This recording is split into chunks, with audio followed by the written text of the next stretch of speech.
በአፋር ክልል ሰመራ ከተማ የጉባ ብስራቶች የመደመር መንግስት ትሩፋቶች በሚል መሪ ሐሳብ ህዝባዊ ውይይት መድረክ ተካሂዷል። በውይይት መድረኩ በክልሉ ህልም የሚመስሉ ነገር ግን በመደመር መንግስት በተጨባጭነት የተከናወኑ ስራዎች ላይ ሰፊ ውይይት ተካሂዷል። መንግስት የዜጎቹን የልማት ጥያቄዎችን ለመመለስ በሚያደርገው ጥረት ውስጥ ከዚህ ቀደም በተመሳሳይ መድረኮች ላይ የቀረቡ ጥያቄዎችን በየደረጃው ምላሽ ማግኘታቸውን የውይይቱ ተሳታፊዎች ተናግሯል። በተመሳሳይ መድረክ ከዚህ ቀደም መንገድ፣ ጤናና ሌሎች ጥያቄ አቅርበን በየደረጃው ምላሽ ማግኘት ችለናል። ይህ ደግሞ መንግስት ወደ ህዝቡ ይበልጥ ቀርቦ እየሰራ እንደሚገኝ ማሳያ ነው። መንግስት በቀጣይ የህገወጥ የሰዎች ዝውውሮችን ለመከላከል እየሄደበት ያለው መንገድ በተመለከተና የኢትዮጵያን ሉዓላዊነት ለማስጠበቅ ባንዳ ላይ ትኩረት ተሰጥቶ ሊሰራ እንደሚገባ ተሳታፊዎች ጠይቋል። የአፋር አርብቶ አደሮች ከከብቶቻቸው ውስጥ አንድ ከብት ከታመመች እስኪሻላት ድረስ ለብቻ እንድትቆይ ያደርጋሉ። ነገር ግን ያቺ ከብት ከመንጋው ካልተለየች በሺዎች የሚቆጠሩ ከብቶችን ትበክላለች።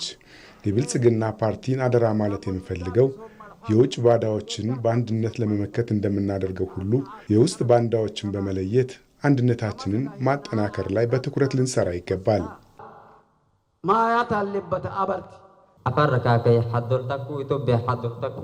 በኢትዮጵያ የህገ ወጥ የሰዎች ዝውውር በሀገርና ዜጎች ላይ ከፍተኛ ጫና እያሳደረ ይገኛል። ይህንን ተከትሎ የህገ ወጥ ዝውውርን ለመከላከል መንግስት ምን እየሰራ ይገኛል?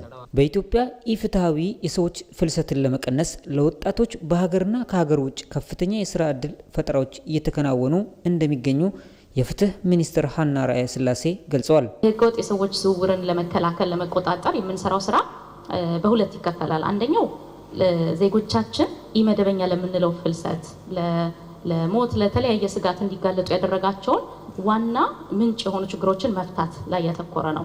በተለይ ተጋላጭ የሆኑ በየክልሉ ያሉ ለኢመደበኛ ፍልሰት ተጋላጭ የሆኑ ቦታዎችን በመለየት እዛ ላይ በሚመለከታቸው አካላት በኩል የስራ ዕድል ፈጠራን ማስፋት ላይ ትልቅ ትኩረት ተደርጎ ተሰጥቶ እየተሰራ ይገኛል። ሁለተኛው ግን ህገወጥ የሰዎች ዝውውር ላይ የሚሳተፉ ሰዎችን ተጠያቂነትን ማረጋገጥ ነው። የማዕከላዊ ኢትዮጵያ ክልል ርዕሰ መስተዳድርና የብልጽግና ፓርቲ ስራ አስፈጻሚ አባል ዶክተር እንዳሻው ጣሰው እንደገለጹት የኢትዮጵያ ሉዓላዊነትንና ብልጽግናን ለማረጋገጥ የተጀመሩ ስራዎችን በጋራ ማጠናከር፣ የጋራ ትርክት ላይ በጋራ መስራት ይገባል ሲሉ ተናግረዋል። የተጀመሩ የኢኮኖሚ ልማት ስራዎችን በጋራ እናጠናክራቸው ነው። በዚህ ውስጥ ከዚህ በፊት ስንጠቀም የነበረው የኢኮኖሚ ግንባታችን ግብርና ብቻ ነበረ። አሁን ወደ 5 አስፍተናቸዋል። ሁሉም ላይ በጋራ እንስራ ነው።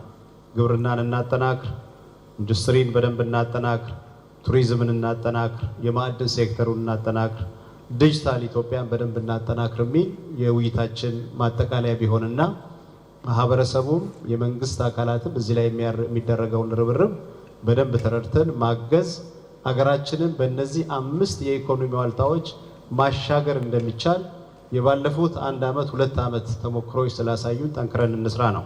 የውይይቱ ተሳታፊዎች ለውጡ ያስገኘላቸውን ፍሬዎች በዘላቂነት ለማስቀጠል ከመንግስት ጎን ስለመሆናቸው በመድረኩ አንጸባርቀዋል።